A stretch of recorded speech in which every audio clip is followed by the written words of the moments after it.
आज की इस वीडियो में हम पढ़ेंगे क्लास 9th की मैथ।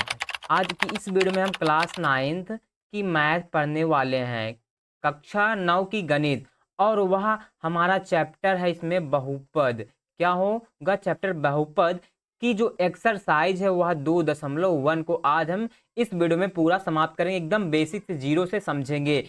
ठीक है, तो देखिए सबसे पहले इस चैप्टर को पढ़ने के लिए हम यहाँ पे समझेंगे बहुपद का मतलब क्या होता है। तो देखिए बहु का मतलब क्या होता है, यहाँ पे बहु मिला और प्लस पद, तो दो शब्द से मिला। बहु का मतलब क्या होता है? बहुत। बहुत और पद का मतलब होते हैं जो व्यंजक होते हैं, पद।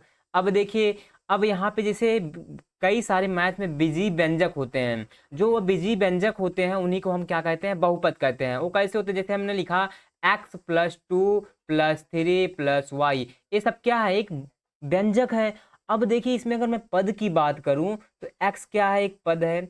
और 2 क्या है? एक पद है। और 3 क्या है? एक पद है। और y भी क्या है? एक पद है। इसमें कई सारे बहुत सारे पद हैं और ये पूरा मिलाकर हम इनको नाम दे देते हैं क्या? एक व्यंजक। तो इसी को हम क्या बोलते हैं? इसी में हम बहुपद में हम इसी सभी चीज़ों को हम आज पढ़ने वाले हैं। और देखिए, तो देखिए अब हमारे पास यहाँ पे प्रश्नावली 2.1 है, जिसमें हम पढ़ेंगे 1। प्रश्न 1 क्या है? निम्नलिखित व्यंजकों में कौन कौन एक चर में बहुपद है और कौन कौन नहीं है? कारण के साथ अपने उत्तर दीजिए। तो देखिए एक चर में बहुपद का मतलब समझिए। सबसे पहले यहाँ पे हम एक बात समझेंगे। सबसे पहले यहाँ पे समझते हैं पूर्ण संख्या के बारे में थोड़ा, कि देखिए यहाँ पे जो पूर्ण संख्या होती है वह होती है 0 से 0, 1, 2, 3, 4, 5, 6 डॉट डॉट ऐसे जाके कहाँ के जाती है? अनंत तक। तो ये सब क्या होती है? पूर्ण संख्या होती है। अब देखिए अगर हम जीरो को जब साथ में लेते हैं तो पूर्ण संख्या बनती है। अगर हम जीरो को साथ में ना ले तो यहाँ से 1 से पूरा अनंत तक जाते हैं, तो इनको हम बोलते हैं प्राकृतिक संख्या। क्या बोलते हैं? प्राकृतिक संख्या, जिनको हम इंग्लिश में बोलते हैं नेचुरल नंबर। ठीक है, तो इतना आप समझ गए। अब देखिए एक चर में बहुपद का मतलब क्या होता है? कि वह उनके पास एक चर हो। अब चर क्या होता है? देखिए जब भी कभी x, y, z ये सब मिलते हैं उनको क्या बोलते हैं? चर। और ऐसा समझें कि जब भी किसी की पावर हमेशा क्या हो? अनंत हो, उसका मतलब कि बता नहीं सकते। उसकी पावर 1 भी हो सकती है, 2 भी हो सकती है, 3 भी हो सकती है, 4 भी हो सकती है। तो उसे क्या बोलते हैं? चर बोलते हैं। और अचर में पावर 1 या 2 उसका मान नहीं बदलता है, लेकिन अचर में बदलता है। तो यह चर हमेशा आपको दिखेगा x, y, z, मतलब A to Z के बीच कोई भी आपके पास लेटर आ सकते हैं, वो सभी क्या है? चर हैं। तो इतना समझ गया है बेसिक कंसेप्ट। अब हम आइए सवाल की ओर बढ़ते हैं। तो देखिए हमारे पास क्या बोल रहे हैं कि एक चर में बहुपद है। हमारे पास पहला सवाल है यहाँ पे 4x² - 3x + 7। सबसे पहले यहाँ पे आप देखिए एक कह रहा है एक चर में, मतलब कि चर एक हो। देखिए यक्स ही अकेला एक चर है, यहाँ भी यक्स ही एक अकेला चर है। और यहाँ पे x की जो पावर है वह 2 है। और 2 किस में आता है? पूर्ण संख्या में। और एक प्राकृतिक संख्या भी है, इसीलिए हम कारण में यह कह सकते हैं कि 2 एक प्राकृतिक संख्या है। और या भी ऐसा भी कह सकते हैं पूर्ण संख्या है, इसलिए यह एक चर में बहुपद है। और यहाँ भी एक यक्स है। ठीक, पहला समझ में आया कि यह एक चर में बहुपद है। अब दूसरा है हमारे पास सवाल। दूसरा क्या है? y² प्लस में यहाँ पे √2। तो यहाँ पे देखिए एक चर है, y भी एक अकेला यहाँ पे चर है। और यहाँ पे जो पावर है, हमें चर को देखना है। ठीक है, ये सब अचर हैं। तो y में जो पावर है यह 2 है। और 2 क्या आती है? प्राकृतिक संख्या में, या हम इसको बोलते सकते हैं पूर्ण संख्या में भी आती है। तो यह भी हमारा कौन सा होगा? एक चर बहुपद है। अब अगला है हमारे पास तीसरा नंबर। तीसरा है 3√t+t√2। अगर देखें यहाँ पे कि एक चर तो है, t है, एक चर है, ठीक है। लेकिन यहाँ पे जो t है √t है, इसका मतलब क्या होता है? अंडर रूट का मान क्या होता है? 1/2। अंडर रूट का मान जो होता है वह होता है अंडर रूट का मान 1/2। तो यहाँ पे जो 1/2 है, अगर यहाँ पे मैं पावर में लिखता हूँ तो क्या 1/2 पूर्ण संख्या होती है? नहीं होती है ना। तो 1/2 ना पूर्ण संख्या ना प्राकृतिक संख्या है बटे में, क्योंकि भिन्न के फॉर्म में है। तो यह एक बहुपद नहीं होगा, क्योंकि एक तो चर है लेकिन यहाँ पे प्राकृतिक संख्या तो नहीं मिल रही है। इसलिए हम कारण में कह सकते हैं कि प्राकृतिक संख्या नहीं है, ना ही पूर्ण संख्या है, या एक भिन्न है। तो इसलिए यह एक चर बहुपद नहीं है। हमें बताना है कौन। देखिए कौन है और कौन नहीं है। यह तो जिसमें हम टिक लगाए वो है एक चर बहुपद, जिसमें नहीं लगाए वो गलत लगाए वो मतलब वो नहीं है। अगला है हमारे पास चौथा नंबर। अब चौथा y + 2/y। क्या एक चर बहुपद है? देखिए यहाँ भी y है, यहाँ भी y है, तो एक y है मतलब एक चर है। तो लेकिन अगर यहाँ पे देखिए, जैसे देखिए यहाँ पे y नीचे है, अगर मैं ऊपर ले जाऊंगा y की पावर नीचे क्या है, एक, कुछ नहीं रहती है तो एक, ऊपर ले जाऊंगा तो -1 हो जाएगी घात। तो यहाँ पे जब इसको मैं ऊपर ले जाऊंगा तो क्या बनेगा, y + 2y की पावर -1। तो देखिए जो यहाँ पे घात -1 है, क्या ये पूर्ण संख्या में आती है?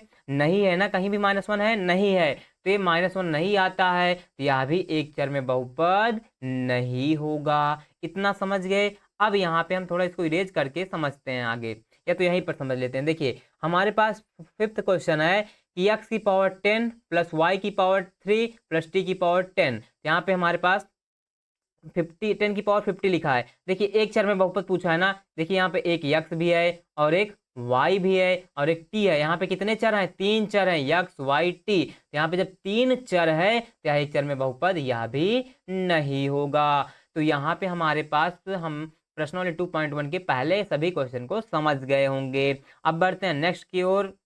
अब यहाँ पे आता है हमारे पास क्वेश्चन नंबर 2। क्या कहता है, निम्नलिखित में से प्रत्येक में यक्स स्क्वायर का गुणांक लिखिए। अब यहाँ पे हम समझते हैं गुणांक का मतलब क्या होता है। तो देखिए गुणांक का मतलब सिंपल सा गुणा, जैसे मैं लिखूं 2 × यक्स, यहाँ पे मैं इसको लिख सकता हूँ 2 × यक्स। तो यक्स का गुणांक कितना है? 2 है। अगर मैं लिखूं ओनली यक्स लिखा, तो जब भी यक्स के बगल में कुछ नहीं होता तो वहां पे सिर्फ एक मान लेते हैं, 1 × यक्स। तो यक्स का गुणांक कितना है? 1 है। तो इतना समझ गए गुणांक का मतलब। अब देखिए सवाल क्या है हमारे पास। पहला सवाल है हमारे पास 2 + x² प्लस में यक्स। हमारे पास पूछ रहा है कि यक्स स्क्वायर का गुणांक, किसका? यक्स स्क्वायर का। तो यहाँ पे है हमारे पास यक्स स्क्वायर का गुणांक बताना। गुणे में कुछ नहीं रहता, क्या रहता है? 1। तो यहाँ पे यक्स स्क्वायर का गुणांक क्या होगा? 1 हो जाएगा। यक्स स्क्वायर का गुणांक यहाँ पे क्या है? 1 है।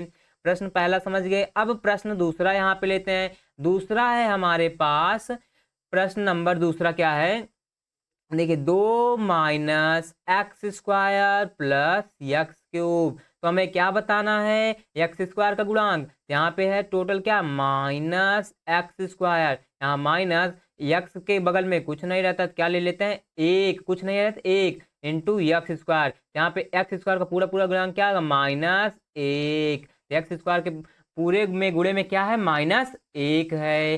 प्रश्न 2 भी क्लियर। हम थोड़ा इसको इरेज कर देते हैं यहाँ पे, तो हम समझते हैं प्रश्न नंबर तीसरा। ठीक है, तीसरा और यहाँ पे चौथा भी है हमारे पास। देखिए प्रश्न तीसरा क्या है, यहाँ पे है π/2 x² प्लस में यक्स। हमें क्या करना है? यक्स स्क्वायर का गुणांक बताना है। तो यहाँ पे देखिए π/2 है, यही यक्स स्क्वायर का गुणांक है, क्योंकि गुणे में क्या है? π/2। इसका आंसर क्या हो जाएगा? π/2। अब देखिए यहाँ पे क्या है? √2x -1। तो यहाँ पे क्या है?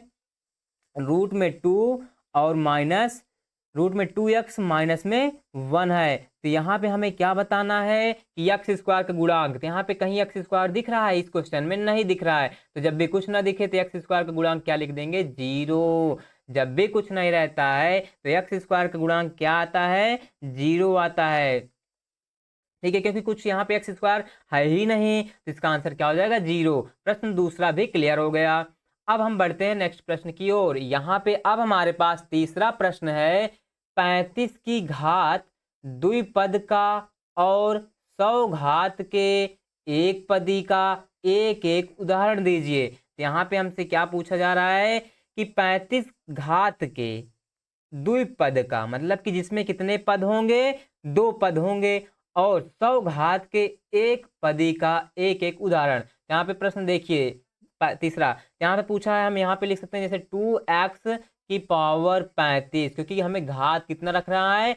35। और यहाँ पे बोला 2 पद, यहाँ पे हम 2 पद ले लेते हैं, एक पद 5y, या हम ले यहाँ पे 2x की पावर 35, यहाँ प्लस में 5y। अब देखिए यहाँ 2 पद है कि नहीं? एक पद a हुआ और एक पद a हुआ, और यहाँ पे 2 चर भी हैं, हमने घात में 35 रखा। हम ऐसे भी तो रख सकते हैं, x की पावर 35 ले लें और प्लस में 2 ले लें, यह भी एक क्या है? द्विपद है। ना, क्योंकि यहाँ पे पावर भी कितनी है 35 है, तो आप कोई भी मान सकते हैं। अब यहाँ पे कोई भी एग्जांपल ले सकते हैं, कैसा भी एग्जांपल, जैसे यहाँ पे मैं ये भी ले सकता हूँ 3y की पावर 35 प्लस टी और 5 या 2t लिख सकते हैं। यहाँ भी एक क्या है 35 पावर है और द्विपद है, किसे एक पद और एक दो पद। ठीक है, अब दूसरा यहाँ पे क्या बोला, इसमें 100 घात के एक पदी का एक उदाहरण लिखिए। कितने 100 घात के एक पद, जिसमें एक पद, जैसे मैं लिया 3x की पावर 100, एक पद यक्स है, यहाँ पे एक पद है नहीं, और घात कितनी रखनी थी 100, यहाँ पे घात 100 रख दिया। ये भी लिख सकते हैं जैसे हमने 2t की पावर 100, आप कुछ भी लिख दो। यहाँ पे y की पावर 100, यह भी एक पदी व्यंजक है, एक पदी घात है। ठीक है, प्रश्न समझ गए, उदाहरण आप ऐसे कोई भी लिख सकते हैं। अब प्रश्न 4 क्या कहता है, यहाँ पे देखिए क्या कहता है, निम्नलिखित बहुपदों में से प्रत्येक बहुपद की घात लिखिए। पहला हमारे पास बहुपद है 5x की power 3 plus 4x square plus में 7x। प्रत्येक बहुपद की घात यहाँ पे लिखना है। तो यहाँ पे बहुपद है हमारे पास, तो यहाँ पे हम क्या देखेंगे कि जो बहुपद का घात ज्ञात करने के लिए सभी घातों में सबसे हमें क्या करना होता है, बड़ी घात को चुनना है। अगर हमें किसी भी बहुपद की घात को बताना है तो इस बहुपद में देखेंगे कि जो यहाँ पे चर उसकी सबसे बड़ी पावर क्या है, सभी घात क्या है। तो यहाँ पे जो उत्तर हमारा होगा, देखिए सबसे बड़ी घात क्या है 3 है, 2 में से बड़ा होता है 3 ना। यहाँ पे जो बहुपद की घात होगी, बहुपद की घात जो होगी वह बराबर क्या मिलेगा, 3 मिलेगा। सबसे बड़ी पावर देखनी है, सबसे बड़ी घात। ठीक, अब दूसरा नंबर क्या है हमारे पास 4 माइनस वाई स्क्वायर, यहाँ पे जो घात होगी वह क्या होगी, सबसे बड़ी पावर कितनी है 2 हो गया। अब यहाँ पे है तीसरा नंबर क्या है 5t माइनस रूट में 7, तो यहाँ पे t की घात कितनी है 1 है, कुछ नहीं घात रहती तो कितनी रहती है 1 रहती है। जैसे मैं लिखूंगा यक्स, क्या यक्स की यहाँ पे कुछ घात है, जब कुछ नहीं रहता तो क्या रहता है हमेशा 1, तो यहाँ पे घात कितनी है 1 है, और यहाँ भी घात कितनी है 1 है, तो तीसरे में घात कितनी है 1। और यहाँ पे चौथा नंबर प्रश्न है हमारे पास 3, और यह 3 क्या होता है, एक अचर होता है, अचर पद है, यहाँ पे कोई इसकी घात है नहीं है, तो यहाँ पे हम घात कुछ नहीं रहती तो क्या बता देंगे 0, यहाँ पे कोई घात नहीं है। तो प्रश्न 4 आई होप समझ गए होंगे। अब यहाँ प्रश्न 5 क्या कहता है, बताइए कि निम्नलिखित बहुपदों में कौन कौन बहुपद रैखिक हैं, कौन कौन द्विघाती हैं और कौन कौन त्रिघाती हैं। इसका मतलब समझिए, अगर यहाँ पे देखिए कौन कौन बहुपद रैखिक हैं, अगर एक रैखिक का मतलब क्या होता है एक, अगर एक घात है तो वह बहुपद रैखिक है। अगर यहाँ पे बोला द्विघाती मतलब अगर पावर 2 है, घात 2 है बड़ी, तो वहाँ पे द्विघात होगी। और यहाँ पे अगर पावर 3 है तो उसको बोलेंगे यह त्रिघाती है। तो पहला प्रश्न हमारे पास है यक्स स्क्वायर प्लस यक्स, यहाँ पे घात कितनी है 2 है, तो यह क्या बोल देंगे, यह बहुपद कैसा है द्विघाती है, बड़ी पावर देखेंगे। ठीक, दूसरा प्रश्न क्या है यक्स माइनस एक्स क्यूब, यहाँ सबसे बड़ी पावर कितनी है 3 है, यहाँ पावर कितनी है 3, इसको हम बोल देंगे बहुपद को क्या है त्रिघाती है, क्या है ये त्रिघाती है। अब उसके बाद प्रश्न तीसरा क्या है हमारे पास, y plus y square plus 4, सबसे बड़ी घात देखनी है, यहाँ पे घात कितनी है 2 है, इस बहुपद को हम क्या बोल देंगे, कैसा है द्विघाती बहुपद है। ठीक, अब प्रश्न 4 क्या है हमारे पास 1 प्लस यक्स, यहाँ पे यक्स की घात कितनी है, यक्स की घात कुछ दिख रही है, पावर कुछ नहीं रहती तो क्या रहती है एक रहती है, जब एक रहता है तो वह कैसा बहुपद है रैखिक बहुपद। ठीक है, कैसा बहुपद है रैखिक बहुपद है। अब उसके बाद 4 हो गया, अब हमारे पास पांचवा है 3t, यहाँ पे देखिए t की पावर क्या है, कुछ नहीं रहता है, घात कुछ नहीं दिख रही तो क्या रहता है एक, तो यह भी एक पावर है तो एक घात है, तो यह भी कैसा है रैखिक बहुपद, कैसा है रैखिक बहुपद। ठीक, अब उसके बाद देखिए यहाँ पे वी आई, यहाँ पे 5, उसके बाद 6 आर स्क्वायर, यहाँ पे पावर 2 दिख रही है तो इसको क्या बोल देंगे द्विघाती बहुपद, क्या बोलेंगे द्विघाती बहुपद। अगला है हमारे पास 7वां नंबर क्वेश्चन, देखिए क्या है 7x3, यहाँ x की पावर कितनी है 3 है, जिसको हम बोल देंगे यह है हमारे पास त्रिघाती बहुपद है। तो एक ऐसा बहुपद है हमारे पास, त्रिघाती बहुपद है। तो दोस्तों यहाँ पे जो हमने यहाँ पे एक्सरसाइज आप सभी के सामने लाए थे वह थी 2.1 बहुपद की। आई होप यह वीडियो आपको समझ में आई होगी, बहुपद के बारे में आप सभी क्वेश्चन को भी सीख गए, अब उसके बेसिक कंसेप्ट भी सीख गए होंगे। अगर आपको यह वीडियो पसंद आई है इस वीडियो को दोस्तों के साथ अपने जरूर शेयर करना। अब मिलते हैं एक नए वीडियो में, तब तक के लिए जय हिंद, थैंक यू।